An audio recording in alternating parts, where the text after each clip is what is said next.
आज हम पढ़ेंगे डीजल मैकेनिक के अध्याय 5 धातु जोड़, बंधक, कर्तन औजार एवं अंतर परिवर्तनीयता, है ना। अंतर परिवर्तनीयता।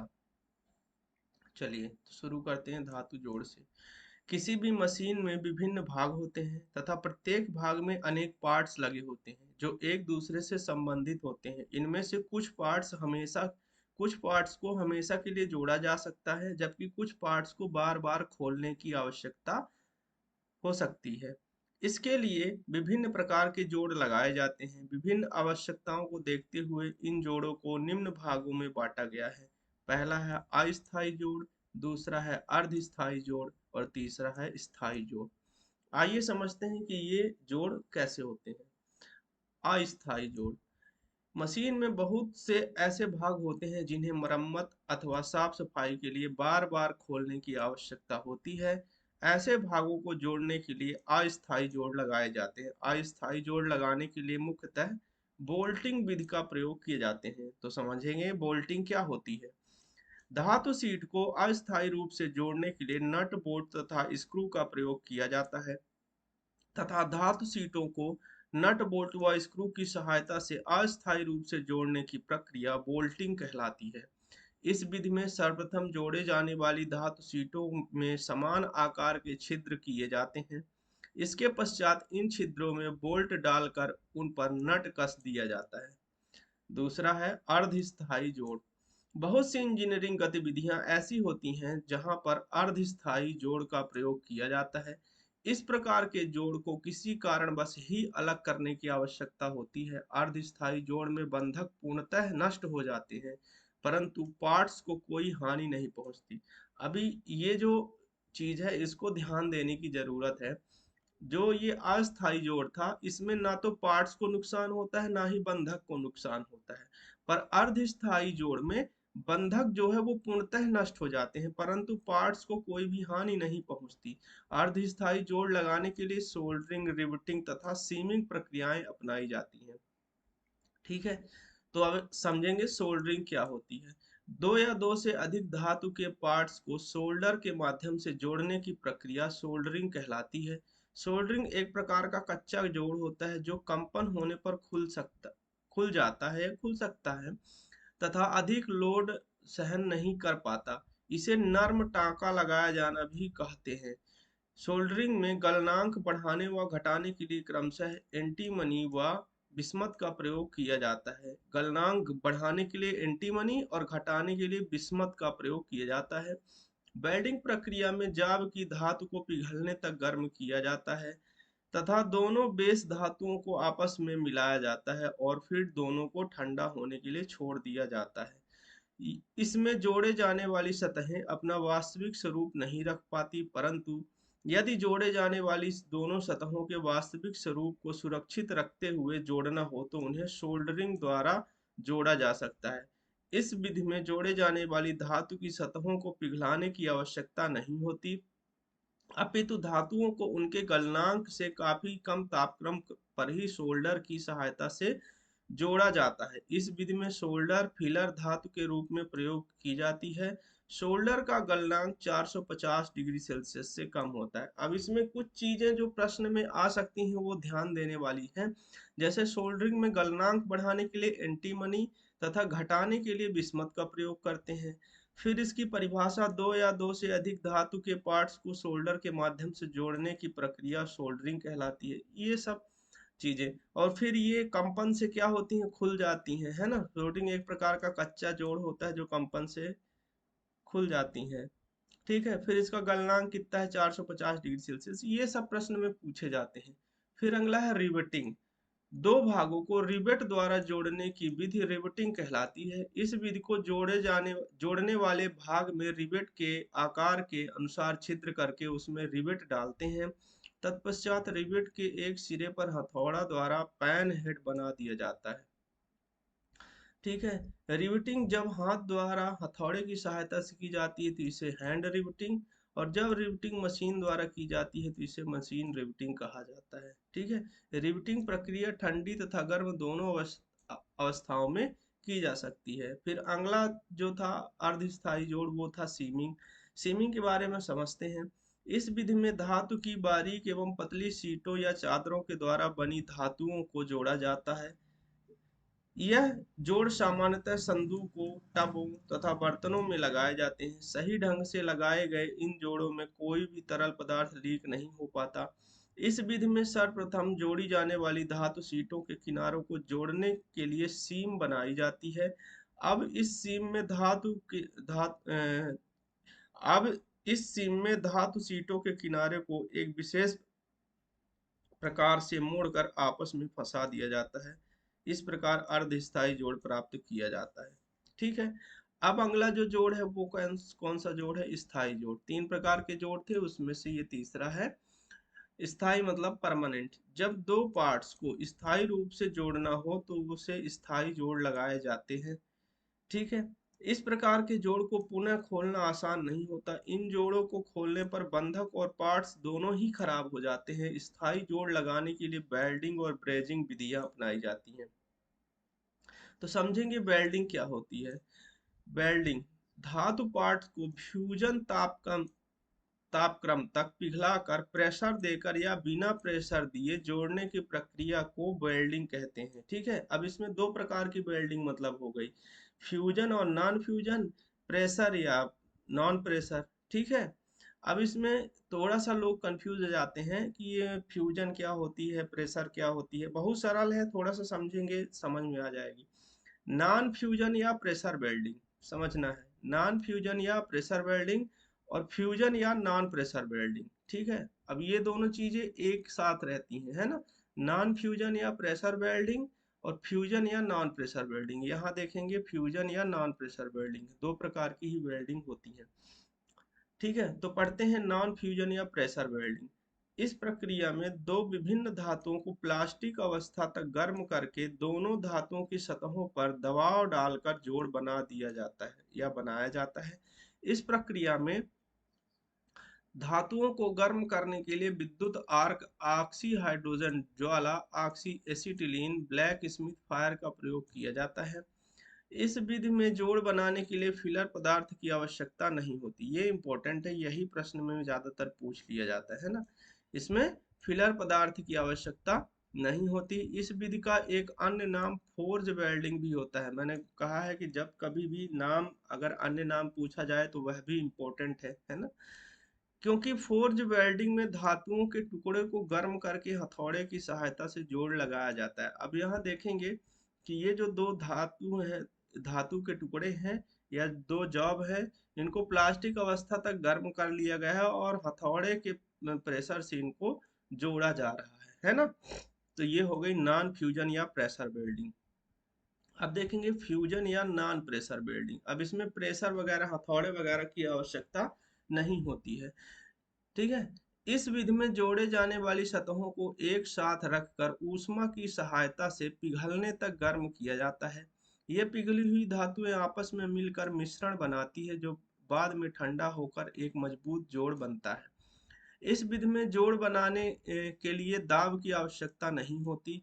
इस विधि में धातुओं को गर्म करने के लिए विद्युत या ऑक्सी एसिटिलीन का प्रयोग किया जाता है। ये हमारा हो गया फ्यूजन वेल्डिंग। ये दोनों जॉब है, एक ये जॉब हो गया, एक ये जॉब, दोनों को किनारे में रखकर यहाँ क्या करते हैं, विद्युत आर्क से इसको गर्म कर देते हैं। तो फिर वो क्या करता है, पिघल जाता है और पिघल के आपस में मिक्स हो जाता है और ठंडा होने पर वो मजबूत जोड़ बना लेता है। ठीक है। अब वेल्डिंग के बाद हम पढ़ेंगे ब्रेजिंग। ठीक है। ब्रेजिंग दो एक समान एवं भिन्न भिन्न धातुओं पर कठोर जोड़ लगाने की विधि को क्या कहेंगे, ब्रेजिंग कहते हैं। ठीक है। दो एक समान एवं भिन्न भिन्न धातुओं पर कठोर जोड़ लगाने की विधि ब्रेजिंग कहलाती है। अब ब्रेजिंग और सोल्डरिंग में लोग कंफ्यूज हो जाते हैं, है ना। इसकी परिभाषा एक बार फिर से हम पढ़ेंगे। दो एक समान एवं भिन्न भिन्न धातुओं पर कठोर जोड़ लगाने की विधि ब्रेजिंग कहलाती है। और जो सोल्डरिंग होती है, दो या दो से अधिक धातु के पार्ट्स को सोल्डर के माध्यम से जोड़ने की प्रक्रिया सोल्डरिंग कहलाती है। यह एक प्रकार का कच्चा जोड़ होता है और कैसा होता है, नर्म होता है, कच्चा के साथ नर्म होता है। ठीक है। लेकिन ये कठोर जोड़ होता है। ठीक है। ये कैसा होता है, कठोर जोड़। ब्रेजिंग को हार्ड सोल्डरिंग भी कहा जाता है। सोल्डरिंग क्रिया के विपरीत ब्रेजिंग में सोल्डरिंग आयरन की आवश्यकता नहीं होती है।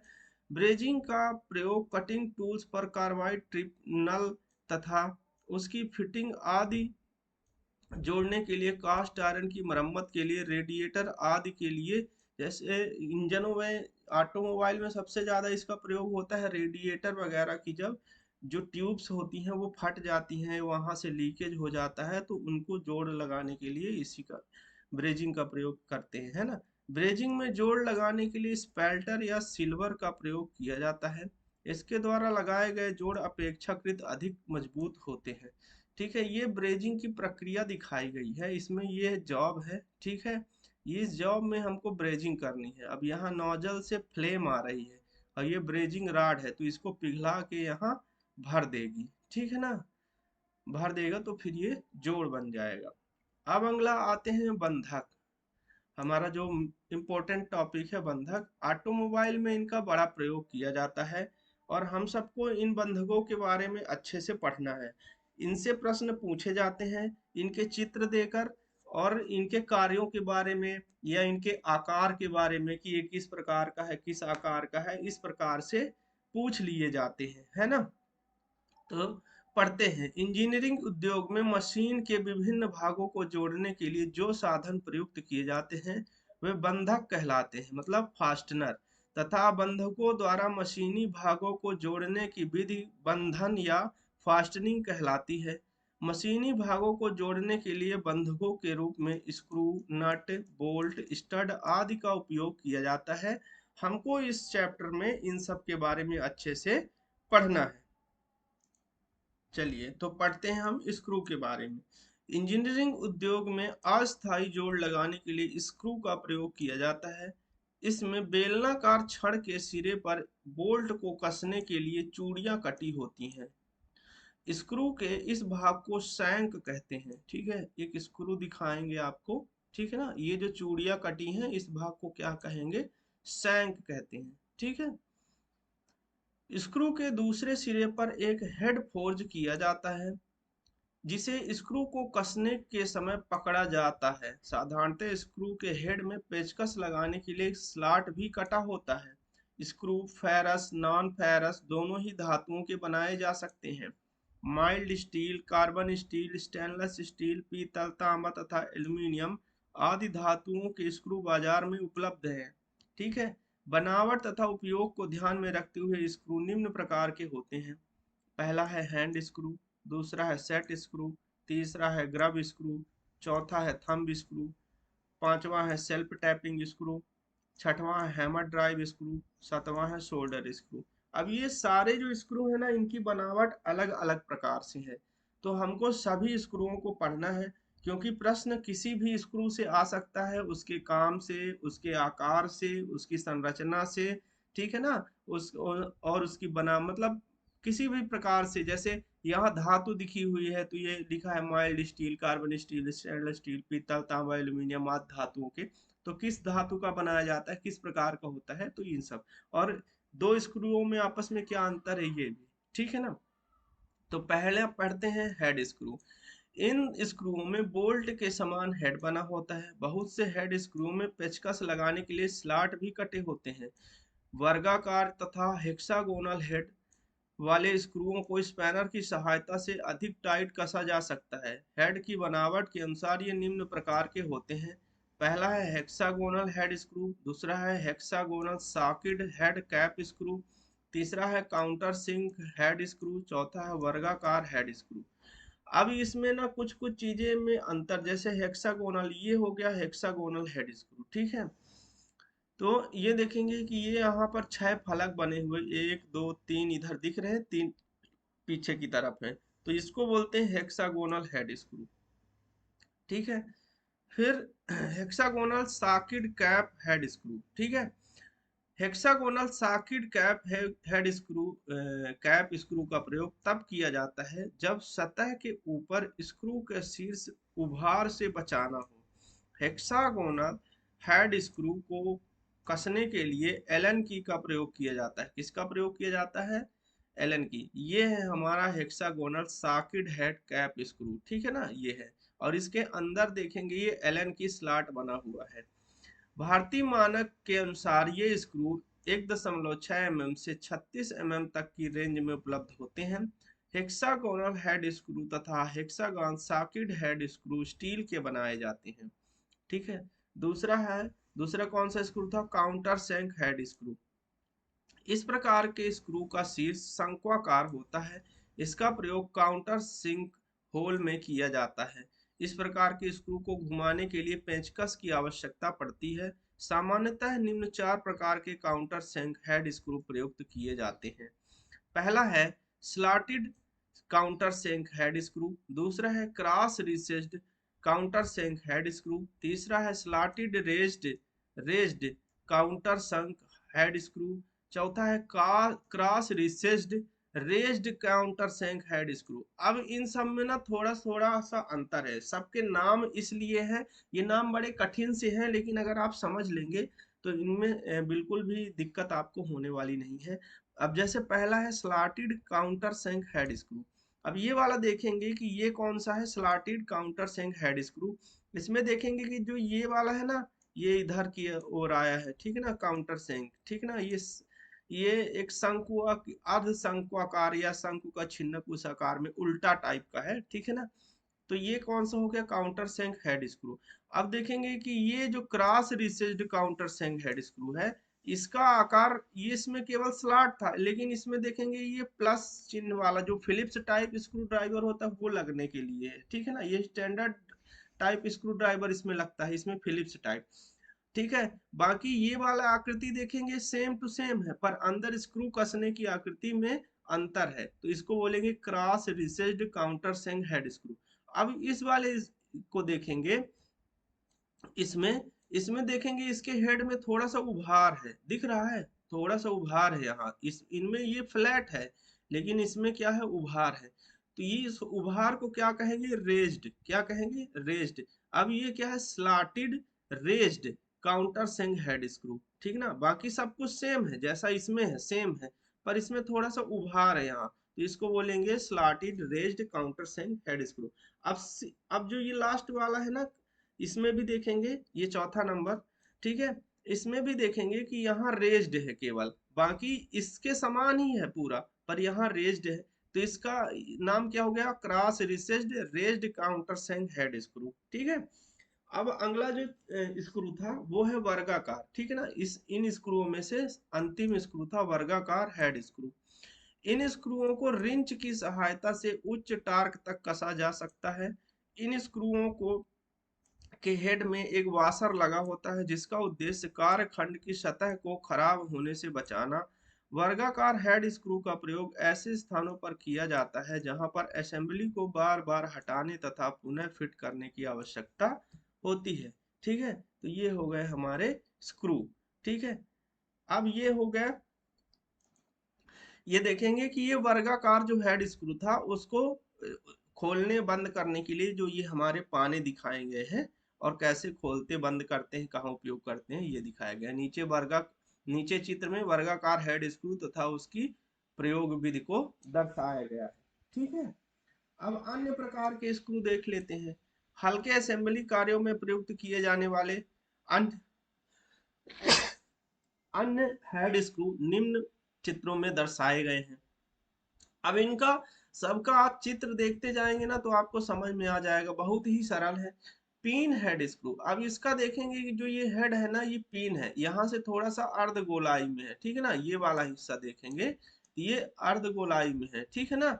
ये इसके समान शार्प नहीं है, ठीक है, तो इसको बोलेंगे पिन हेड स्क्रू। देखेंगे कि ये वाला शार्प है एकदम से, तो इसको बोलेंगे चीज हेड स्क्रू। बाकी सारी चीजें हेड में समान है, पर यहाँ ये शार्प है, ठीक है। दूसरा, नीचे की बॉडी में देखेंगे यहाँ से यहाँ तक, ठीक है ना, यहाँ से यहाँ तक, तो इसका जो विदाउट ये वाला भाग है जहाँ पे चूड़ी नहीं कटी रहती, और ये वाला भाग है जहाँ चूड़ी कटी है, तो ये वाला जो सैंक है ना इसका, जो जिसमें चूड़ी, इसको हील बोलते हैं, ठीक है ना। जिसमें चूड़ी नहीं कटी होती उसको हील बोलते हैं। ये भाग बड़ा है, पर ये इसका ये भाग देखेंगे कि छोटा सा है, ठीक है। फिर जो तीसरा प्रकार है रेज्ड चीज हेड स्क्रू, ठीक है। अब देखेंगे कि इसमें जहां भी ये उभरी हुई आकृति आ जाएगी ना हेड के ऊपर, इसको रेज्ड बोलेंगे। तो रेज्ड और चीज प्रकार का है, तो रेज्ड चीज हेड स्क्रू। फिर है राउंड हेड स्क्रू। अब इसका जो हेड है देखेंगे कि ये राउंड प्रकार का है, जिसको बोलते हैं राउंड स्क्रू, ठीक है। फिर जो दूसरा स्क्रू था वो है सेट स्क्रू। अब ये किसका प्रकार था, ठीक है ना। ये देखेंगे कि ये स्क्रू का प्रकार था, ठीक है ना। अभी तो हमने हैंड स्क्रू पढ़ा, हैंड स्क्रू में 4 प्रकार से पढ़ा, और फिर उन 4 प्रकारों के अलावा अन्य हल्के हेड स्क्रू पढ़े थे, ठीक है। अब पढ़ेंगे सेट स्क्रू। सेट स्क्रू का प्रयोग किसी पार्ट को उसकी कैविटी में एक निश्चित स्थान में पकड़ने के लिए लगाया जाता है। इसके लिए पार्ट में एक छोटा सा ग्रूव या होल बना दिया जाता है। अब आप लोग याद करेंगे कि पंखे में जो ऊपर 2 कैप लगी होती है ना, उनमें एक छोटा सा स्क्रू बना होता है उस कैप को एक जगह में स्थिर रखने के लिए। तो वही होता है सेट स्क्रू, है ना। सेट स्क्रू पार्ट को अपनी टेल से पकड़ता है। सेट स्क्रू के पॉइंट के आकार के आधार पर ही इसका नामकरण किया जाता है। कुछ सेट स्क्रू मशीन की बॉडी के अंदर ही चले जाते हैं। इनमें हेड नहीं होता तथा पूरे सैंक पर चूड़ियां कटी होती हैं। सेट स्क्रू का प्रयोग प्राय निम्न सेट स्क्रू प्रायः निम्न प्रकार के होते हैं।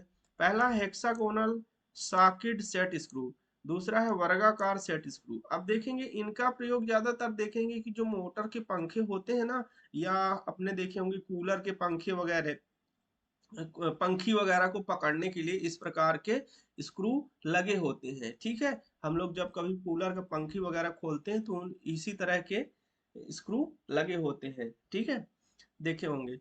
अब पढ़ लेते हैं हेक्सागोनल सॉकेट सेट स्क्रू। इस प्रकार के स्क्रू बिना शीर्ष वाले स्क्रू होते हैं तथा विभिन्न प्रकार के कार्यों के लिए विभिन्न पॉइंट के साथ उपलब्ध होते हैं, ठीक है। ये देखेंगे चित्र में हेक्सागोनल सॉकेट हेड स्क्रू। अब इसका जो हेक्सागोनल हेड है वो अंदर है, ठीक ना, एलन की टाइप का है, ठीक है। इन स्क्रूओं के पॉइंट धातु में फंस जाते हैं तथा बिना सतह को हानि पहुंचाए कस दिए जाते हैं। इस प्रकार के स्क्रूओं का प्रयोग पुल्ली, कॉलर आदि को शाफ्ट के साथ बांधने के लिए किया जाता है। इन स्क्रूओं का प्रयोग सीमित स्थान पर उच्च सामर्थ्य अनुप्रयोगों के लिए भी किया जाता है, ठीक है। अब ये कुछ दिखाए गए हैं, जैसे फ्लैट पॉइंट, कोन पॉइंट, ये इसकी टेल के प्रकार है ना। Full dog point, half dog point, cup point. ये टेल किसका होता है, स्क्रू का होता है। ये जैसे ये है ना, ये टेल है इसका स्क्रू का, तो इसके टेल के प्रकार है। अब अगला जो प्रकार था सेट स्क्रू का वो था वर्गाकार सेट स्क्रू।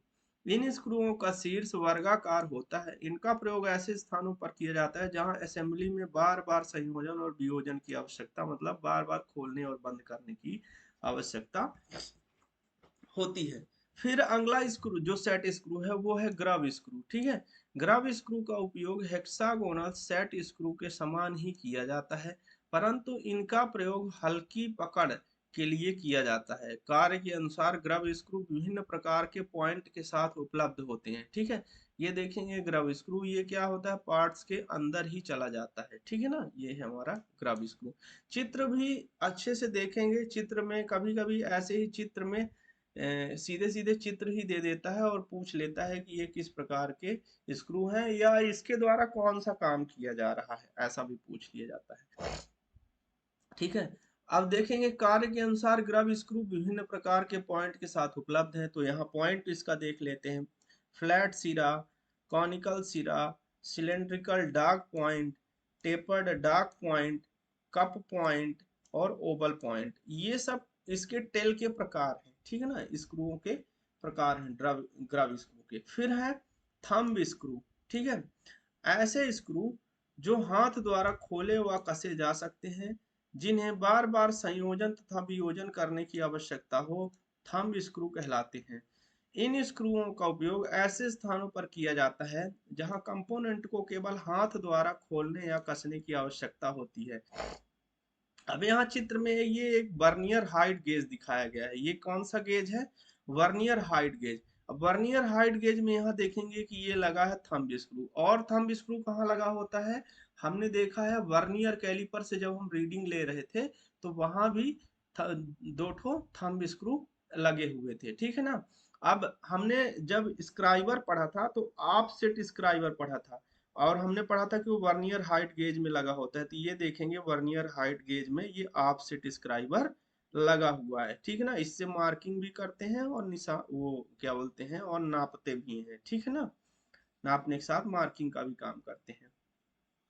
थंब स्क्रू के प्रकार। भारतीय मानक के अनुसार निम्न 5 प्रकार के थंब स्क्रू बाजार में उपलब्ध हैं, ठीक है। पहला है ए टाइप का। अब इसमें देखेंगे ए टाइप का स्क्रू आंशिक थ्रेडेड वाले होते हैं, ठीक। कैसे होते हैं, आंशिक थ्रेडेड। इसका देखेंगे ये थ्रेड है अंदर की ओर ज्यादातर है, ठीक है ना, मतलब थोड़े थोड़े ही थ्रेड होते हैं, ठीक है। फिर दूसरा है बी टाइप का। इस प्रकार के थंब स्क्रू पूर्णतः थ्रेडेड होते हैं। अब इसका देखो जो उभरा हुआ भाग है, जो थ्रेड वाला भाग है देखेंगे, इससे उभरा हुआ है। यहाँ से देखेंगे ये इसका थोड़ा अंदर की ओर दबा हुआ है, पर इसका देखेंगे उभरा हुआ है, ठीक है ना। अच्छे से देखेंगे अच्छा रेसोल्यूशन अगर आप लोग उसमें क्वालिटी बढ़ा देंगे तो आपको सब अच्छे से दिख रहा होगा, ठीक है। बाकी सारी चीजें लगभग सेम है। इसमें थ्रेड जो है ये पूर्णतः थ्रेड वाले होते हैं, ये आंशिक थ्रेड वाले होते हैं। अब टाइप सी में देखेंगे तो टाइप सी में स्लॉट कटा है, ठीक है ना, स्लॉटेड थंब स्क्रू, ठीक है ना। आंशिक थ्रेडेड वाले होते हैं। ये स्लॉट कटा है लेकिन आंशिक थ्रेडेड है, मतलब ऐसा है ए टाइप के समान ही है पर इसमें स्लॉट कटा है, यहाँ पे देखेंगे स्लॉट कटा है। फिर डी टाइप का ये है। इसमें देखेंगे स्लॉटेड थंब स्क्रू पूर्णतः थ्रेडेड वाले होते हैं, मतलब ये जो बी टाइप है ना ये भी ये और ये समान है, लेकिन इसमें डी टाइप में स्लॉट कटा है, ठीक है ना, थोड़ा सा अंतर है। फिर देखेंगे ई टाइप। इस प्रकार के स्क्रू फ्लैट होते हैं, ठीक है। अब इसमें स्लॉट तो नहीं कटा है, पर इसकी जो ये वाली संरचना है ना, ये देखेंगे यहाँ उभरी हुई थी, ठीक है ना। बाकी सब में यहाँ उभरी हुई है, ये वाली संरचना सब में उभरी हुई है, पर इसमें एकदम फ्लैट है, देखेंगे इसके थ्रेड के बराबर में है, ठीक है। अब थंब स्क्रू का साइज। भारतीय मानक संस्थान के अनुसार थंब स्क्रू M1.6 से M10 की साइजों में उपलब्ध होते हैं। फिर अगला जो स्क्रू है ये है सेल्फ टैपिंग स्क्रू। ये एक ऐसा स्क्रू है जो उपयोग किए जाने वाले मोटे अथवा पतले भागों पर स्वतः ही चूड़ी काटने में सक्षम होता है। इसके अतिरिक्त जब असेंबली में पतली अनुप्रस्थ काट वाली धातु चादर का प्रयोग किया जाता है तब सेल्फ टैपिंग स्क्रू का प्रयोग किया जाता है। सेल्फ टैपिंग स्क्रू द्वारा बने जोड़ कंपन रोधी होते हैं। इन्हें कई बार संयोजन तथा वियोजन किया जा सकता है। सेल्फ टैपिंग स्क्रू निम्न प्रकार के होते हैं, ठीक है ना। अब ये भी कई प्रकार के होते हैं। चित्र देखते जाएंगे तो हमको सारी चीजें क्लियर समझ में आती जाएंगी। तो thread farming self tapping screw, ठीक है, ये है, ये सेल्फ टैपिंग स्क्रू का प्रकार है, ठीक है। इसमें इस प्रकार की स्क्रू धातु को हटाकर मैचिंग थ्रेड बनाते हैं। इसलिए ये स्क्रू नर्म तथा पतली धातुओं के लिए अधिक उपयोगी है, ठीक है ना। धातु को हटाकर मैचिंग थ्रेड बनाती हैं। ये हमारा self thread farming self tapping screw है, इसको ध्यान से देख लेंगे। कभी कभी प्रश्न में ये चित्र आ जाता है और चित्र से सीधे सीधे इसका नाम पूछ लिया जाता है। दूसरा है thread cutting type self tapping screw. इस प्रकार के self tapping screw thread cutting tape के समान छिद्र में मैचिंग थ्रेड काटते हैं। इन स्क्रूओं में कटिंग एक्शन के लिए थ्रेड की शेप में बाहर की ओर रिज निकले होते हैं। इन स्क्रूओं का प्रयोग पतले जाब में कठोर अथवा मृदु धातुओं की सेल्फ टैपिंग में किया जाता है। ये है thread cutting type self tapping screw. ये क्या है, थ्रेड को काटते हैं, ठीक है ना। Thread cutting type self tapping screw ये धातु को नहीं हटाते हैं लेकिन ये थ्रेड को काटते हैं। अगर होल बना है तो सीधे सीधे थ्रेड को काट देंगे, ठीक है। फिर है सेल्फ पियर्सिंग या सेल्फ टैपिंग स्क्रू। इस प्रकार के स्क्रूओं का में विशेष पियर्सिंग पॉइंट होता है तथा इस पर दो मुखी थ्रेड कटी होती है। इन स्क्रूओं का प्रयोग विशेष गन के साथ किया जाता है, मतलब इनका प्रयोग किसी गन के साथ किया जाएगा। ये है, ये देखेंगे सेल्फ पियर्सिंग या सेल्फ टैपिंग स्क्रू है ना, ये इसमें पियर्सिंग पॉइंट बना हुआ है, ठीक है। और इसमें जो थ्रेड देखेंगे वो दो मुखी थ्रेड है, ठीक है ना। दो मतलब इधर की तरफ भी है और इधर की तरफ भी है। ठीक है, ये दोनों तरफ से टाइट हो सकता है और ढीला हो सकता है। फिर अगला जो स्क्रू है, अच्छा इसके प्रकार है। सेल्फ टैपिंग स्क्रू विभिन्न प्रकार के हेड के आकार में उपलब्ध होते हैं जिन्हें चित्र द्वारा दर्शाया गया है। ये है राउंड हेड स्क्रू, ये है बाइंडिंग पैन हेड स्क्रू, ठीक है ना। जहां भी इस तरह का हेड दिखेगा ना, इसके कोने शार्प नहीं होंगे, ये पैन हेड है। फिर है काउंटर सिंक फ्लैट हेड। अब ये जहां भी इस तरह का होगा आकार, वो काउंटर सिंक है। फिर है काउंटर सिंक ओवल हेड है, ठीक है, ये काउंटर सिंक है पर इधर ये ओवल है, ठीक है ना, ये ओवल। ये है क्रॉस रिसेस्ड हेड, ठीक है ना, ये है क्रॉस रिसेस्ड हेड। फिर ये है स्लॉटेड हेड, ये कैसा है, स्लॉटेड हेड है, ठीक है। फिर ये सेल्फ पियर्सिंग तथा सेल्फ टैपिंग टाइप के स्क्रू दिखाए गए हैं। भारतीय मानक के अनुसार BIX के अनुसार इन स्क्रूओं के पॉइंट दो प्रकार के होते हैं, टाइप ए बी तथा type BI। Type A B self piercing type का होता है तथा type B thread forming type का होता है, ठीक है। ये है ए बी कोन, ये सेल्फ पियर्सिंग है, और ये टाइप बी है, ठीक ना, फ्लैट पॉइंट है। फिर है अगला स्क्रू जो इम्पोर्टेंट है, वो है हैमर ड्राइव स्क्रू। इस प्रकार के स्क्रूओं का प्रयोग मुख्य रूप से पतली प्लेट जैसे नेम प्लेट को कास्ट आयरन की मशीन की बॉडी पर फिक्स करने के लिए किया जाता है। इन स्क्रू में मल्टी स्टार्ट थ्रेड कटी होती हैं। इन स्क्रूओं को फिक्स करने के लिए मशीन कास्टिंग पर पायलट के साइज का होल ड्रिल किया जाता है, ठीक है। फिर ये स्क्रू संख्या में 0 से 14 तक उपलब्ध होते हैं। अ, इन स्क्रूओं के साइज को नीचे तालिका में दर्शाया गया है। अब ये तालिका का सब लोग स्क्रीनशॉट ले लेंगे और इसका जो साइज है ना, वो आप लोग अच्छे से देख लेंगे। हम बढ़ते हैं अगले स्क्रू में, शोल्डर स्क्रू। शोल्डर स्क्रू को बॉडी शोल्डर स्क्रू की बॉडी प्लेन होती है, देखेंगे यहाँ जो ये बॉडी है ना, ये कैसी है, प्लेन है, तथा नीचे चूड़ी वाले भाग की अपेक्षा व्यास में अधिक होती है। ये चूड़ी वाला भाग है, इसकी अपेक्षा में व्यास में अधिक हो।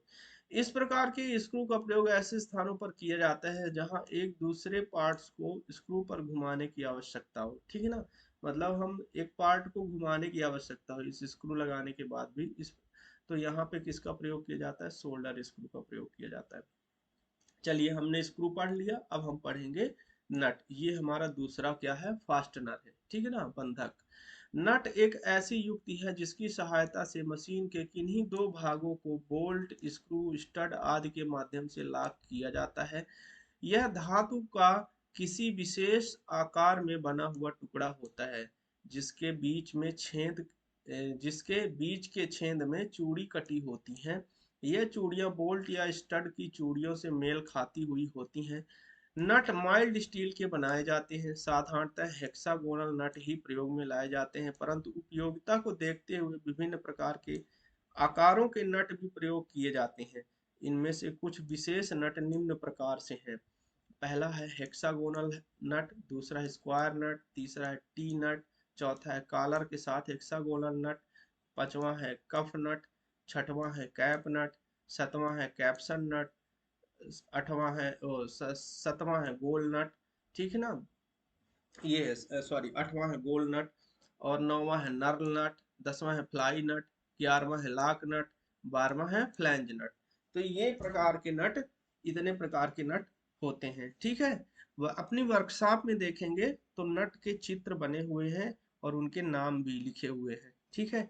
हम यहाँ भी पढ़ेंगे हर नट के बारे में, हर नट का चित्र देखेंगे और क्या काम होता है, किस प्रकार से उनमें उनको उपयोग किया जाता है, ठीक है। पहला है, यहाँ जैसे है हेक्सागोनल नट, ठीक है। हेक्सागोनल नट का प्रयोग लगभग सभी प्रकार के कार्यों के लिए किया जाता है क्योंकि इनको खोलना व कसना आसान होता है, इसलिए सबसे कम क्लियरेंस खोलने कसने के लिए सबसे कम क्लियरेंस की आवश्यकता होती है। इस नट के एक या दोनों फेस 30 डिग्री पर चैम्परिंग किए हुए होते हैं। अब चैम्परिंग जो होती है वो क्या होती है, तो देखेंगे कि यहाँ ये भाग थोड़ा सा देखेंगे, ये भाग देखेंगे थोड़ा सा घिसा हुआ है, ठीक है ना, यहाँ भी देखेंगे ये घिसा हुआ है, ठीक है ना, जिससे इसके कोने शार्प ना रहे। देखें यहाँ भाग थोड़ा सा घिसा हुआ है, तो इसी को बोलते हैं चैम्फरिंग करना, ठीक ना। और ये चैम्फरिंग कितने डिग्री पर होती है? 30 डिग्री पर होती है, जिससे हमको चोट ना लगे, स्क्रैच ना लगे, इस कारण, ठीक ना। तो ये होते हैं hexagonal nut. Hexagonal nut, hexa का मतलब होता है 6 फलक, जैसे देखेंगे 1 2 3 4 5 और 6 फलक होते हैं, ठीक ना, इसीलिए इसको हेक्सागोनल। फिर अगला होता है स्क्वायर नट। अब जैसे हेक्सागोनल में 6 फलक होते हैं ना, स्क्वायर में 4 फलक होते हैं। वर्गाकार शेप होने के कारण स्पैनर या प्लायर की पकड़ इन पर मजबूत होती है तथा इनके स्लिप होने का भय भी कम होता है, परंतु स्पैनर को घुमाने के लिए अधिक क्लियरेंस की आवश्यकता होती है। स्क्वायर नट के भी सभी फेस 30 डिग्री पर चैम्पर किए हुए होते हैं। स्क्वायर नट अधिकतर लकड़ी के कार्यों में प्रयोग किए जाते हैं, ठीक है ये। फिर अगला है टी नट। टी नट का प्रयोग स्टड के साथ मशीन टूल पर होल्डिंग डिवाइस या कार खंड को फिक्स करने के लिए किया जाता है, ठीक है। ये हमारा हो गया टी नट, ठीक है ना, ये उल्टा है, ठीक है ना। ये यहाँ ये टी आकार बना हुआ है, ये स्टड है, ठीक है। ये हो गया टी नट, इसमें अंदर की तरफ होल कटे कटे हुए हैं, ठीक है, चूड़ियां कटी हुई है। फिर कॉलर के साथ hexagonal nut. Hexagonal nut with collar. इस प्रकार के, अब देखेंगे अच्छे से देखेंगे, इस प्रकार के नट में एक सिरे पर मशीनित किया हुआ कॉलर बना होता है जो असेंबली में अतिरिक्त बीयरिंग सतह उपलब्ध कराता है। यह कॉलर एक प्रकार से वाशर का कार्य करता है। इस प्रकार के नट का प्रयोग ऐसे स्थानों पर किया जाता है जहां नट को बार बार खोलने अथवा कसने की आवश्यकता हो। ये हमारा जो नट है हेक्सागोनल नट विथ कॉलर है। फिर अगला है कफ नट। अब ये इंपॉर्टेंट है, चित्र देकर ही सीधे सीधे पूछ लिया जाता है कि ये किस प्रकार का नट है।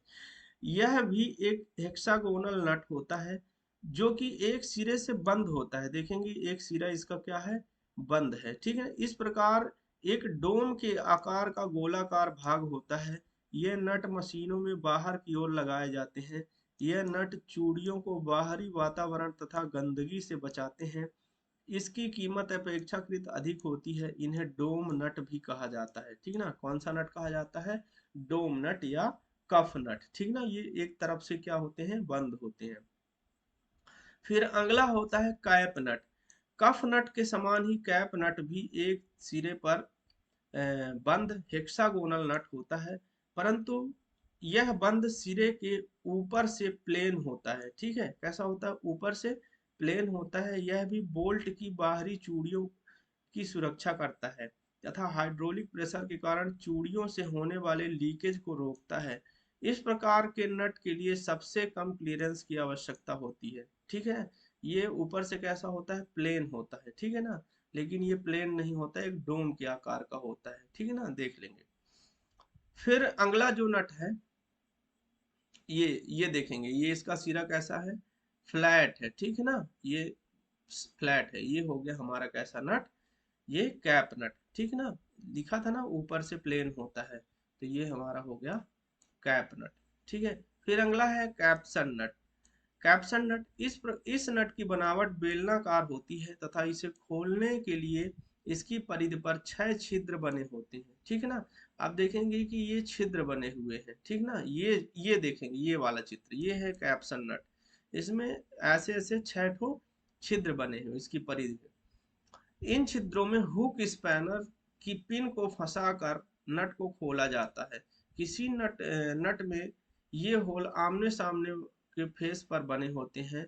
ऐसे नट आमने सामने के होल में फेस स्पैनर की पिनों को फंसाकर खोले जाते हैं।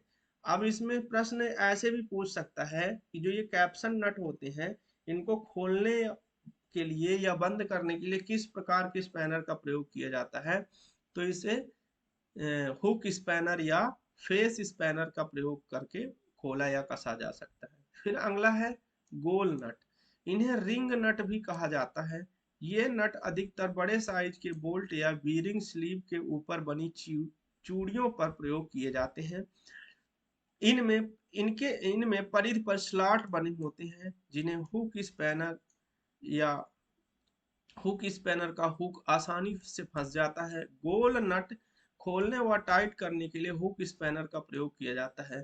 इनका प्रयोग लॉक नट के रूप में किया जाता है, ठीक है। अब ये जो हमारे हैं ये गोल नट है या इसको राउंड नट कहते हैं, ठीक है ना। ये देखें इसमें स्लॉट कटे हैं, ये हमारा हुक स्पैनर है और ये फेस स्पैनर है।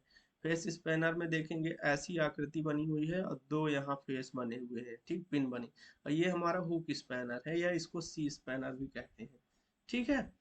ये है हमारा, ठीक है ना, ऐसी भी पिनें बनी होती हैं। तो ये फेस स्पैनर है, ठीक है ना। जहाँ दो ठो रहे वहाँ फेस स्पैनर, जहाँ सिंगल रहता है उसे हुक स्पैनर कहते हैं। फिर अगला है नर्ल नट। नर्ल नट को थंब नट भी कहा जाता है।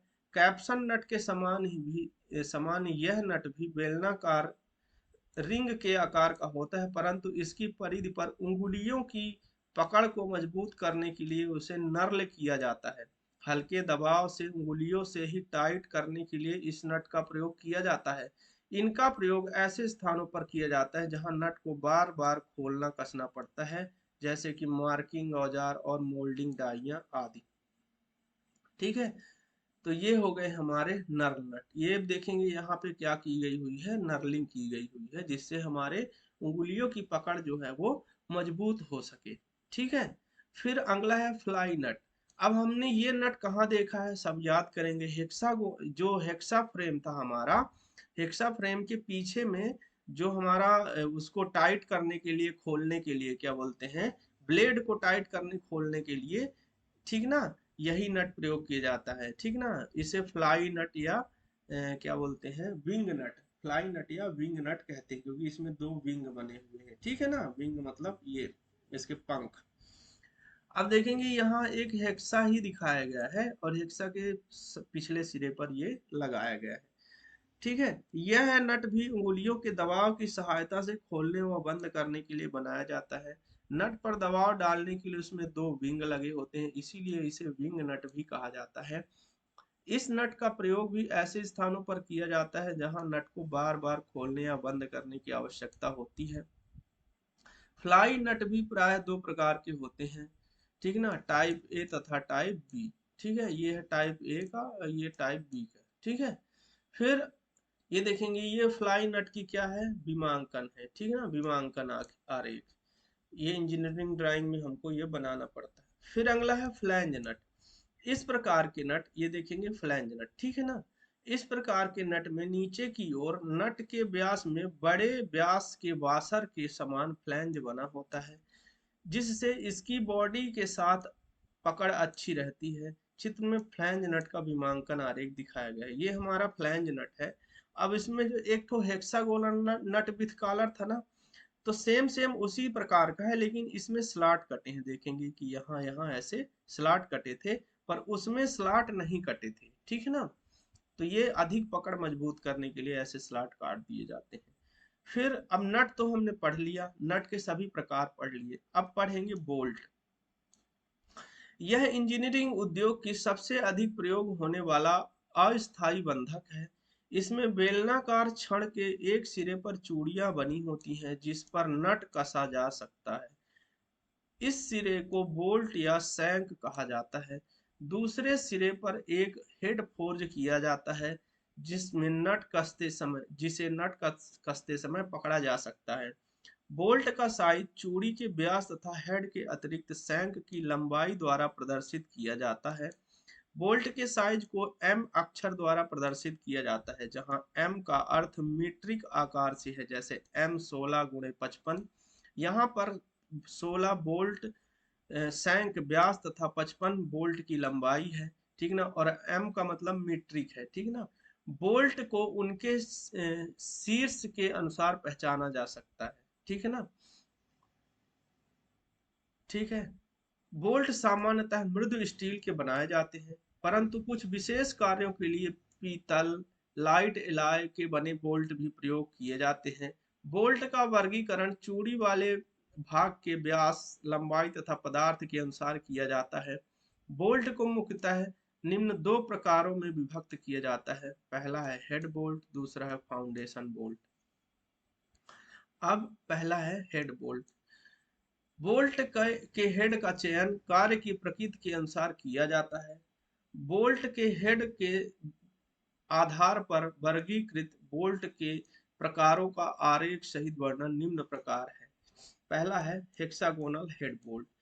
इस बोल्ट का हेड अपने नाम के अनुसार ही हेक्सागोनल आकृति का होता है। ठीक है, जैसे हेक्सागोनल नट था ना, ऐसे ही हेक्सागोनल बोल्ट भी होता है। ये देखेंगे हेक्सागोनल बोल्ट है, इसका हेक्सागोनल हेड है और यहाँ पर चूड़ी कटी हुई है। इस बोल्ट के हेड की मोटाई 0.8 डी रखी जाती है, जहां डी शंक का व्यास होता है। ठीक है।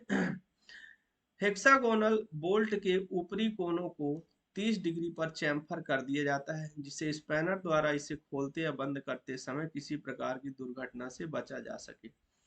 बोल्ट की लंबाई व व्यास आवश्यकता अनुसार परिवर्तित किए जा सकते हैं। चित्र ए में हेक्सागोनल हेड की व्यास की समान संरचना तथा बी में इसका विमांकन आरेख दिखाया गया है। ठीक है, ये चित्र ए है, ये सामान्य संरचना हो गई इस तरह सा, और इसका जो है ये विमांकन आरेख दिखाया गया हेक्सागोनल बोल्ट का विमांकन आरेख।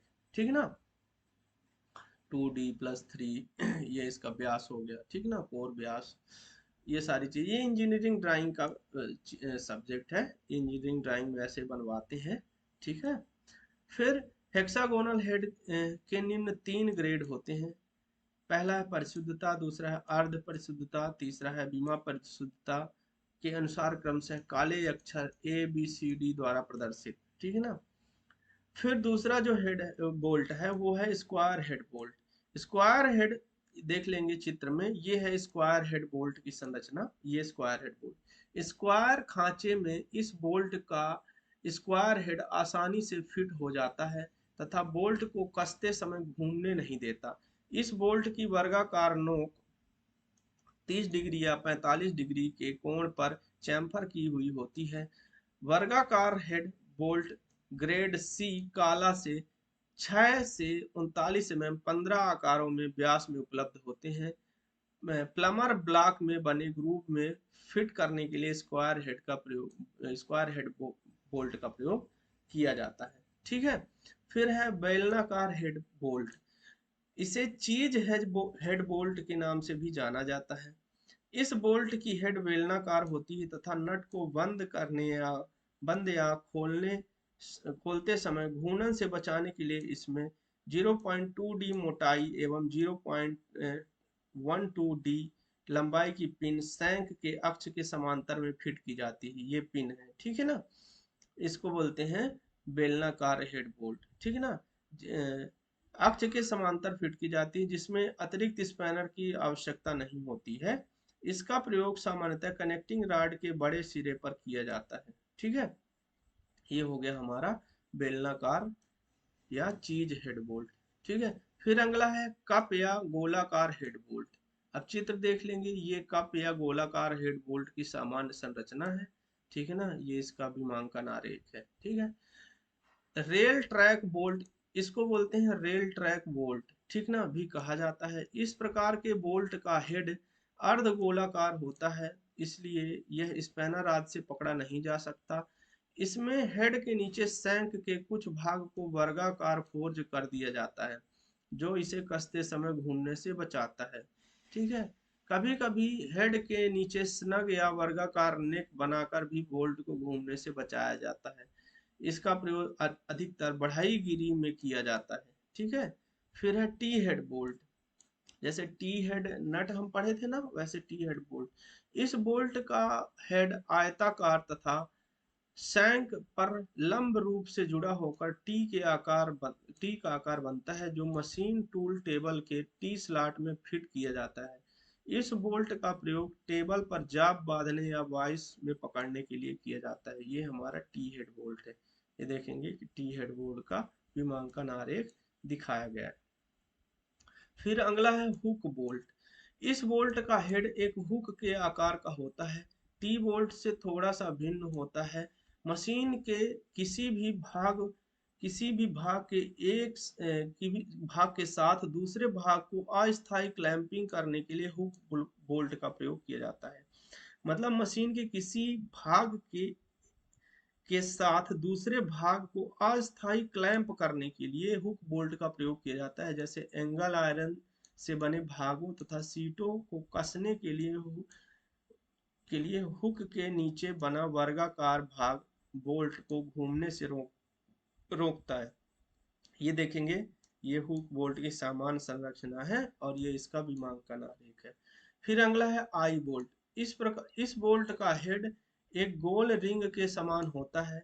इस रिंग में हुक या रोप लगाकर किसी मशीन या अन्य सामान को उठाया जा सकता है।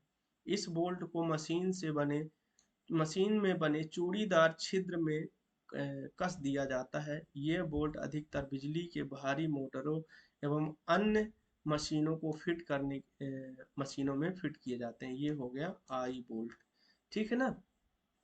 और इंजन में भी इसका उपयोग किया जाता है। इंजन को अगर कभी भी उठाना वगैरह होता है ना, या एक स्थान से दूसरे स्थान में ले जाना होता है, तो इन्हीं आई हेड बोल्ट को फंसा कर उसके स्टड को निकाल कर आई हेड बोल्ट फंसा देते हैं, और उसमें लिफ्ट का जो वो होता है चैन फंसा के और उसको कहीं भी ले जाया जाता है, ठीक है। फिर ये है लिफ्टिंग आई बोल्ट, ठीक ना, ये वाला है, ठीक है ना। ये देखेंगे कि लिफ्टिंग आई बोल्ट। अब इसी में जो मैं अभी बता रहा था ना, इंजन इंजन में फंसा के, ठीक है ना, इंजन को कहीं भी ले जाना है या उठाना है, तो ये इसी प्रकार ये लिफ्टिंग आई बोल्ट है, ठीक है ना। इसका प्रयोग करते हैं। इस बोल्ट का हेड भी टी के रूप में ही होता है, जो कि बेलनाकार रॉड में निर्मित रिंग होती है, ठीक है। ये देखेंगे, ये हमारा टी के आकार का है लेकिन बेलनाकार रॉड से निर्मित होता है, जिसे वाशर आकृति के आधार पर फोर्ज करके शैंक से जोड़ा जाता है, ठीक है ना। इस बोल्ट का प्रयोग किसी मशीन या मोटर को एक स्थान अथवा एक अन्य स्थान पर स्थानांतरित करने एवं संरेखन करने के लिए किया जाता है। तो ये हमारा कौन सा बोल्ट हो गया, ये लिफ्टिंग आई बोल्ट हो गया, ठीक ना। ये नॉर्मल आई बोल्ट था, ये लिफ्टिंग आई बोल्ट है। फिर अगला जो है, अगला है काउंटर सेंक हेड बोल्ट, ठीक है। इसका हेड शंकु के आकार का बना होता है, जो बॉडी में बने में बैठ जाता है। इसलिए यह सदैव ऐसे स्थानों पर प्रयोग किया जाता है जहां हेड जॉब की सतह के अंदर ही रखा जाता है। इस बोल्ट को घूमने से बचाने के लिए हेड के नीचे शंक का कुछ भाग वर्गाकार फोर्ज किया जाता है अथवा स्नग में बना दिया जाता है, ठीक है। ये हमारा कैसा हो गया, काउंटर सैंक हेड बोल्ट। फिर अगला है टेपर हेड बोल्ट, ठीक है। इस बोल्ट का हेड नहीं होता, इसलिए इसे हेडलेस टेपर बोल्ट भी कहा जाता है। इस बोल्ट का सैंक टेपर में बनाया जाता है, जो मशीन में बने टेपर होल में फंस जाता है। इस प्रकार के बोल्ट का प्रयोग कपलिंग में किया जाता है, ठीक है। अब जो अगला बोल्ट है वो है फाउंडेशन बोल्ट, ठीक ना। कैसा bolt, foundation bolt. Foundation bolt machine को कंक्रीट से बनी नींव पर जकड़ने के लिए फाउंडेशन बोल्ट का प्रयोग किया जाता है। भारतीय मानक संस्थान BIS के अनुसार फाउंडेशन बोल्टों को ABCDEF 6 प्रकारों द्वारा निर्दिष्ट किया जाता है। ये 13 प्रकार के व्यास में M8 से M72 तक उपलब्ध होते हैं। इनकी लंबाई 32 mm से 80 mm तक रहती है। फाउंडेशन बोर्ड सामान्यतः सैंक व्यास तथा लंबाई से निर्दिष्ट किए जाते हैं तथा इनके अंतः सिरों को फोर्ज करके बनाया जाता है, ठीक है। अब देखिए, फाउंडेशन बोल्ट मुख्यतः निम्न प्रकार के होते हैं। ये बहुत इंपॉर्टेंट है, चित्र देख के ही आप लोग समझ लोगे फाउंडेशन बोल्ट के बारे में। पहला है रैग बोल्ट। यह बोल्ट का निचला इस बोल्ट का निचला सिरा वृत्ताकार या आयताकार होता है। देखेंगे निचला सिरा, ये देखेंगे है ना, वृत्ताकार या आयताकार, जो नीचे की ओर अपेक्षाकृत बढ़ता चला जाता है। ये देखेंगे कि ये नीचे की ओर अपेक्षाकृत कैसा है, इसकी मोटाई बढ़ती चली गई है, ठीक है ना, बढ़ता चला जाता है, जिससे यह किनारों पर कटे खांचे के समान प्रतीत होता है। कंक्रीट का फाउंडेशन बनाते समय बोल्ट के स्थान पर आयताकार खाली जगह छोड़ दी जाती है। फाउंडेशन सूखने पर मशीन को फाउंडेशन में रखकर उसमें बोल्टों को नट लगाकर लटका दिया जाता है। इस प्रकार बोल्टों की लोकेशन निर्धारित हो जाती है। इसके चारों ओर कंक्रीट का मसाला, पिघली हुई सल्फर और लेड भर दिया जाता है, जो जमने के बाद मजबूती से भूमि को पकड़ लेती है। जब यह मसाला सेट हो जाता है तो नट पुनः टाइट कर दिए जाते हैं, ठीक है। ये हो गया हमारा रैग बोल्ट, ठीक ना, इसकी मोटाई नीचे की ओर बढ़ती जाती है। फिर है आई बोल्ट। ये बिना सिर वाले साधारण परंतु लंबे बोल्ट को फोर्ज करके रिंग के रूप में गोलाई में मोड़कर बनाए जाते हैं। इस रिंग में एक लोहे की रॉड फंसा दी जाती है, ठीक ना, ये देखेंगे कि ये आई एक तो रॉड वो है, बोल्ट है आई टाइप का, फाउंडेशन बोल्ट है। अब इसमें एक तो ये रॉड गोल गोल ये देखेंगे फंसा दी गई है, ठीक है ना, जैसे इसमें देखेंगे ये फंसी हुई है, जिसमें कि नट को कसने पर बोल्ट बाहर ना आ सके। इसे भी रैग बोल्ट के समान फाउंडेशन में छोड़े गए स्थान में फंसाकर कंक्रीट भरकर जाम किया जाता है। फिर अगला है कार्टर बोल्ट। यह एक बिना हेड का बोल्ट होता है जिसमें नीचे की ओर एक आयताकार स्लॉट बना होता है। इस स्लॉट के अंदर एक कार्टर को फंसाया जा सकता है। इसके लिए फाउंडेशन तैयार करते समय ही साइड में हाथ डालने के लिए एक हैंड होल बना दिया जाता है। बोल्ट को फाउंडेशन में स्थायी रूप से जाम नहीं किया जाता, बल्कि बोल्ट के साइज का एक होल छोड़ दिया जाता है। बोल्ट के अंदर बने स्लॉट में कार्टर फंसा दिया जाता है। अब बोल्ट को ऊपर खींचते खींचने पर कार्टर व वाशर उसे ऊपर नहीं आने देता, ठीक है ना। ये देखेंगे कि ये कार्टर टाइप का, ये इसमें कार्टर लगा हुआ है, ठीक है ना। और यही क्या होता है, फाउंडे इसको क्या बोलते हैं, बोल्ट को ऊपर की ओर नहीं आने देता है, ठीक है। तो ये हमारा जो है फाउंडेशन बोल्ट है। कैसा बोल्ट है, फाउंडेशन बोल्ट है।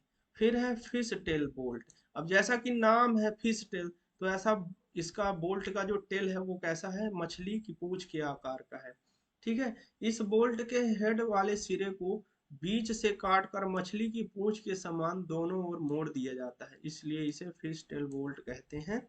इसे भी फाउंडेशन में बने होल में रखकर कंक्रीट के मसाले को भरकर जाम किया जाता है, ठीक है।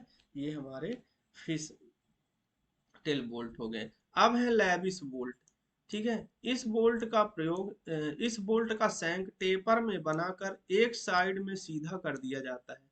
फाउंडेशन के अंदर भी इसी प्रकार की मगर कुछ बड़ी कैविटी तैयार की जाती है जिससे उसमें चाबी लगाई जा सके। बोल्ट को फाउंडेशन में टेपर मिलाकर लगाते हैं तथा बाकी बचे रिक्त स्थान को भरने के लिए चाबी लगा देते हैं, जो कि बोल्ट को टाइट करने पर उसे ऊपर नहीं आने देते। ये देखेंगे ये लेविस बोल्ट हो गए, ठीक है ना, ये टेपर में है और ये इसका जो है चाबी या काटर, ठीक है ना, इसको लगा देते हैं जो इसको क्या होता है ऊपर की ओर नहीं आने देता। इसका ये वाला सिरा टेपर है पर ये वाला सिरा सीध में है, ठीक है ना, देख रहे होंगे आप ये वाला सिरा सीध में है और ये काटर फंसा देंगे तो ये फिर आने नहीं देता ऊपर की ओर, ठीक है। अब यहाँ तक हो गया। अब हमने फाउंडेशन बोल्ट पढ़ लिया, अब हम पढ़ेंगे स्टड। अब स्टड हम दूसरी क्लास में पढ़ेंगे, स्टड उसके बाद लॉकिंग युक्तियां और भी अन्य जो चीजें हैं वो हम दूसरी क्लास में पढ़ेंगे, ठीक है। आज के लिए नमस्कार।